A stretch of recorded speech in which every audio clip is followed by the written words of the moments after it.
আমি নরমালি এইভাবে ইন্ট্রো করি না, কিন্তু আমি এখন ঝুলছি একটা গুহার 100 ফুট নিচে, যেটা মাটির নিচে 5 কিলোমিটার জুড়ে বিস্তৃত আছে।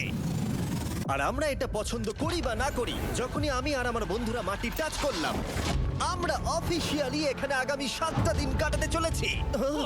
বাবারে, এটা আমার জীবনে করা সবথেকে ভয়ঙ্কর জিনিস। প্রথমত, আমাদের এখন এখান থেকে অনেকটা দূরে যেতে হবে। কেন? যদি ঝড় বৃষ্টি হয় তাহলে এই পুরো জায়গাটা জলে ভরে যেতে পারে, আর সমুদ্রের মতো ঢেউ এসে সবাইকে ভাসিয়ে নিয়ে যেতে পারে। সেই জন্য আমাদের আরো ভিতরে যেতে হবে একটা বেস ক্যাম্প বানানোর জন্য। ভাই এটা পুরো পাগলাম। এটা একটা অন্য জগৎ মনে হচ্ছে। এই কেভ এন্ট্রান্সটা হয়তো দেখতে সুন্দর, কিন্তু দেখে যা মনে হচ্ছে আসলে তা নয়। আর আমরা হয়তো জানি না যে আগামী 7টা দিন আমাদের জীবনের সব থেকে কঠিন সময় হতে চলেছে।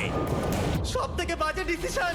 ঠিক আছে, আর কিছুক্ষণের মধ্যেই অন্ধকার হতে চলেছে। ক্যাম্প না করলে আমরা বিপদে পড়বো। আমরা কোথায় যাচ্ছি সেটা কি বলবে? আমাদের ক্যাম্প সেটআপের জন্য একটা ফ্ল্যাট গ্রাউন্ড খুঁজতেই হবে। কেভের ভেতরে ঢোকার পরে আমরা এমন একটা জায়গা খুঁজে পেলাম যেটা অনেকটা উঁচুতে থাকায় আমরা জল থেকে সুরক্ষিত থাকতে পারবো। তার মানে এটা ক্যাম্পের জন্য পারফেক্ট। পারফেক্টটা একটু বেশি হয়ে গেল। মোটামুটি বলা যেতে পারে। ঠিক আছে, ক্যাম্পের জন্য মোটামুটি। প্রথম দিনের বাকিটা আমরা কাটিয়ে দিলাম আমাদের জিনিসপত্র আনতে। প্রত্যেকটা ব্যাগের ওজন প্রায় 80 পাউন্ড। আর যেমনটা তোমরা ফুটেজে দেখছো, আমরা এটা করতে 4 ঘন্টা লাগিয়ে দিলাম। এখান থেকে যাওয়া খুব কঠিন। তারপরে আমরা সবাই বেস ক্যাম্পে ফিরে গেলাম। ঠিক আছে, আমরা এখানে লাইট লাগিয়ে দিলাম। আমাদের সব জিনিসপত্র হোম বেসে চলে এসেছে। একটু ক্যামেরাটা ওদিকে দেখাবে?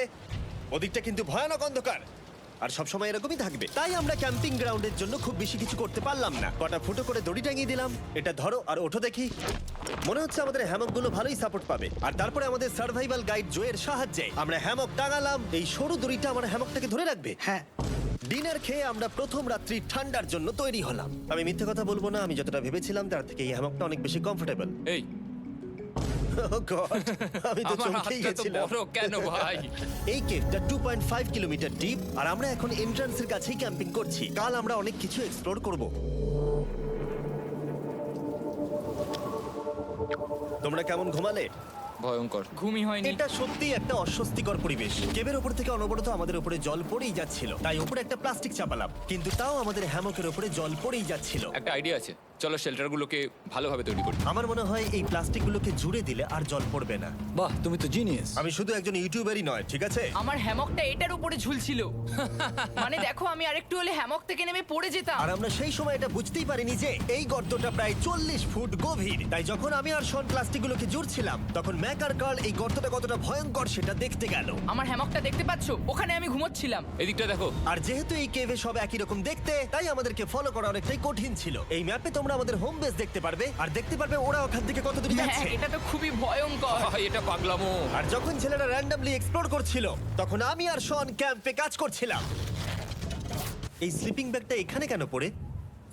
কারণ এটার থেকে পিয়ের গন্ধ বেরোচ্ছে। ইয়া, এটার থেকে শেখা উচিত স্লিপিং ব্যাগ ভাড়া নিতে নেই। আমরা স্লিপিং ব্যাগ কেন ভাড়া আমি- নিয়েছি? কেন আমি আমরা জানি না। স্লিপিং ব্যাগগুলো কিনে আনতে পারলাম না? আর তারপরে আমরা এই দুটো প্লাস্টিককে জিপ টাই দিয়ে জুড়ে দিলাম। কিছু মনে করো না, এই দড়িটার উপরে আমার জীবন বাজি আছে। আর তখন ওইদিকে ম্যাক আর কার্ল তখন ওই গর্তের মধ্যে। ও মাই গড, ম্যাক! আর শেষ পর্যন্ত ওরা একদম নিচে পৌঁছে গেল। এই! আমি তো ভাবলাম সবাই ক্যাম্প নিয়ে কাজ করবে। আমরা শুধু দেখাচ্ছিলাম জায়গাটা কতটা ভয়ঙ্কর। না পড়লেই হবে, তোমাদের স্কিল নেই। আচ্ছা ঠিক আছে। আর যদিও ওদের এবার ফিরে আসা উচিত ছিল, কিন্তু কাল আর ম্যাক এটা কতটা গভীর সেটা দেখানোর চেষ্টা করলো। ভাই এটা দেখতে দারুণ লাগছে। তুমি কি নদীটাকে পার করতে পারবে? কিন্তু ওরা এটা জানে না যে এই রিভারটা এই কেভের গোটাটাই জুড়ে আছে। তার মানে এর মধ্যেও আমাদের কিছুটা সময় কাটাতে হতেই পারে। ওই তো ওরা এসে গেছে। এসো। তোমরা রান্না করে রেখেছো তো? হ্যাঁ, রান্না করেছি। ঠিক বলেছ। একটা নতুন বাড়ি, ঠিক বলেছি তো? একদম। এখন আমাদের একটা ছাদ আছে। আর এটা তো দারুণ। জিমি রান্না বেশ ভালোই আর করেছে। আমরা আমাদের ফায়ার পিটটাকে এই সুন্দর জায়গাটাতে নিয়ে এসেছি। জায়গাটা কেমন? বেশ গরম। আরামদায়ক। এই পাথরগুলো গরমটাকে ধরে রাখবে এবং ওপর থেকে যে পি পড়ছে সেগুলোকে আটকে দেবে। ওটা পি নয়। তাহলে ওটাকে কি বলবো? যদি জানি না, হয়তো বৃষ্টির জল হবে বা না, এটা বৃষ্টি নয়, না, পাথর মানে ইয়ে তুমি- করছে। এই একটু উপরে দেখাও। তুমি মেঘ দেখতে পাচ্ছো? পাথর দেখা যাচ্ছে। এটা বৃষ্টি নয়, রক পি। Rock P. ঠিক আছে, রক পি। ঠিক আছে, এটা রক পি। আর একটা শুকনো রাত ঘুমিয়ে কাটাবার পরে আমরা ঠিক করলাম জো আমাদের সার্ভাইভাল এক্সপার্ট, তাকে নিয়ে আমরা কেভের শেষ প্রান্ত অব্দি যাব। Cave, cave! Cave, cave! Cave, cave. Cave! দেখা যাক আমরা কেভের কতটা গভীরে যেতে পারি। তোমরা কিন্তু মনে রাখবে আমরা সবেমাত্র কেভের এন্ট্রান্সের দিকেই আছি, আর আমাদের ইচ্ছা এই কেভের শেষ প্রান্ত অব্দি যাওয়া, অবশ্যই না মরে গিয়ে। ও মাই গড, এটা তো খুবই স্টিফ। আরে এটা তো সবে শুরু। আমরা কেভের আরো গভীরে এসেছি। তোমরা সবাই সাবধানে আসবে। এটা খুবই ছোট জায়গা, আমার মনে হয় না এখান থেকে আমি যেতে পারবো। কেভ এক্সপ্লোরের ইন্টারেস্টিং জিনিসটা হলো যা হোক করে আমাদের এই ছোট্ট ফাঁকগুলোর মধ্য দিয়ে এগিয়ে যেতে হবে। ও মাই গড, খুব ছোট জায়গা। আর তারপরেই খুব বড় একটা জায়গা আসবে, সেটা এতটাই বড় যে কিছু না দেখতে পাওয়ার জন্য এটা করতে হলো। ও মাই গড। এবার আমি সব দেখতে পাচ্ছি, এটা দুর্দান্ত। এটার তো অনেক আলো। ভাই জায়গাটা কতটা সুন্দর দেখো। বাপরে কি আলো, আমি তো তাকাতেই পারছি না। আমি তো অন্ধ হয়ে যাব মনে হচ্ছে। এ বাবা, এটা কি হলো? আমরা বোধহয় ঠিক মতো এটাকে ব্যবহার করতে জানতামই না। চলো এগিয়ে যাই। আর তাই আমরা এগোতে থাকলাম। এই যে এই জায়গাগুলো, এগুলো খুব ভালো ধরার এখানে? জায়গা। এগুলো ধরে এখান থেকে পা ঘুরিয়ে চলে আসতে পারবে। এইভাবে কি? হ্যাঁ, একদম পারফেক্ট। জো সব থেকে ভালো কেভ গাইড।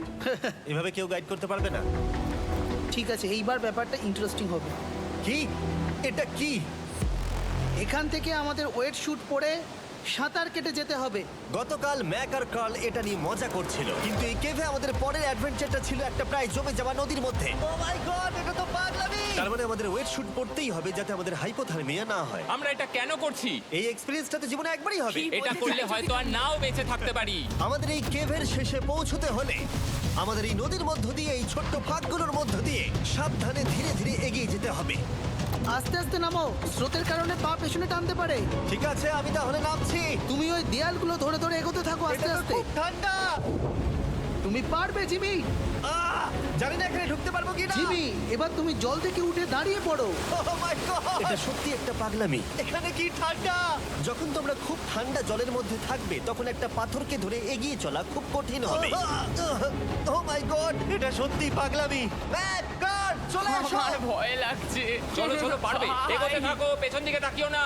একবার দেখো আমরা কি করছি। কিন্তু এই বাধাগুলো এতটা কঠিন ছিল না সামনে যা আসতে চলেছিল তার তুলনায়। আমরা পেরেছি। কেভ কেভ কেভ এই, কেভ। একটা কথা শোনো, আমরা 10% আসিনি। তার মানে এখনো আমরা শুধুমাত্র সার্ফেসেই রয়েছি, আর শেষ প্রান্তে পৌঁছতে হলে আমাদেরকে আরো 2 কিলোমিটার যেতে হবে। যেরকম তোমরা দেখতে পাচ্ছ এখানে 24/7 বৃষ্টি হয়, তাই আমি একটা আড্ডা মারার জায়গা তৈরি করেছি যেখানে আমরা কেউ ভিজবো না। আমি ভাবছি আমি যদি এটা না বানাতাম তাহলে কি হতো। আমি নিশ্চিত যে ওদের একটা ভেজা পাথরের উপর শুতে হতো। আমাদের ক্রমাগত এগিয়ে যেতে হবে এবং শরীরটাকে ভিজে রাখতে হবে। ঠিক আছে। নইলে আমাদের শরীরের তাপমাত্রা কমে যাবে। এটা কঠিন কেন? সব থেকে বাজে ব্যাপার হলো আমরা যতটাই দিকে এগোবো ততটাই আমাদের পিছন দিকে ক্যাম্পে ফিরতে হবে। আমাদের পরের বাধাটা হয়তো জলের মধ্যে নয়, কিন্তু তার মানে এটা নয় যে সেটা সহজ হবে। আরে এটা কি মাকড়সার জাল? কিন্তু আমি মাকড়সা দেখতে পাচ্ছি না। তার কেন? মানে ওটা আমাদের উপরে আছে। আরে তোমার গায়ে, তোমার গায়ে। আমার বন্ধুরা বলতে বাজে, এই গেমটা মিস্টার বিস ভিডিওর মতো, যত এগোবে ততই কঠিন হবে। সত্যি কথা বলতে যদি আমাদের সাথে জো না থাকতো আমরা মরেই যেতাম। আর 3 ঘন্টা পরে জো আমাদের জন্য একটা বাজে খবর নিয়ে এলো। জল অনেকটা বেড়ে গেছে আর আমরা অনেকটা সময় লাগিয়ে ফেলেছি, তাই আজকে আমাদের আবার ক্যাম্পে ফিরে যেতে হবে। আমি মানবো না। তুমি সেফটি এক্সপার্টের কথা অমান্য করতে পারো না। আমি এটা মানবো না। সত্যি কথা বলতে আমাদেরকে ফিরতেই হতো, কারণ এর আগে আমরা শুট করতে অনেকটাই সময় নষ্ট করে দিয়েছি। তারপর ফ্লেয়ার নিয়ে খেলেছি, তাই আমরা ফিরে যাচ্ছি আর এই মিশনটা আমরা পরের দিন আবার শুরু করব। শন, আমরা এসে গেছি।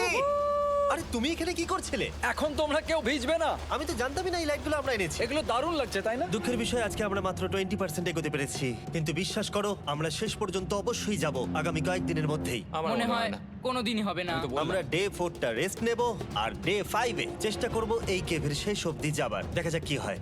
ডে 3-তে মজা হলো, কালকে আবার দেখা হচ্ছে। আর কেভের ভিতরে 3টে খুব বাজে রাত কাটাবার পরে পরের দিন সকালে আমাদের মাথায় শুধু একটাই কথা আসছিল, আমার একটা হট শাওয়ার চাই, তবে আমি এখন একটু শান্তি পাবো। ও এখন শাওয়ার পেলে কিন্তু দারুণ হয়। আমি চান করিনি প্রায় 3-4 দিন হয়ে গেল। তোমরা নিশ্চয়ই জানো কেভের মধ্যে শাওয়ার করা সম্ভব নয়। আমাদের অনেকটা পথ হেঁটে সাবধানে আগের রিভার বেডের কাছে পৌঁছতে হলো। ও মাই গড! আমি আমার ব্রেনকে ফিল করতে পারছি। আমি এভাবে ব্রেনকে ফিল আমার করিনি। কপালটা জমে গেল পুরো। চলো ড্রোন দিয়ে মাথার চুলগুলো শুকিয়ে নি। এদিকে এসো ড্রোন। ও দাঁড়াও দাঁড়াও দাঁড়াও, এটা কিন্তু কাজ করছে। হ্যাঁ দারুণ কাজ করছে। ড্রোন থাকতে হেয়ার ড্রায়ারের কি দরকার?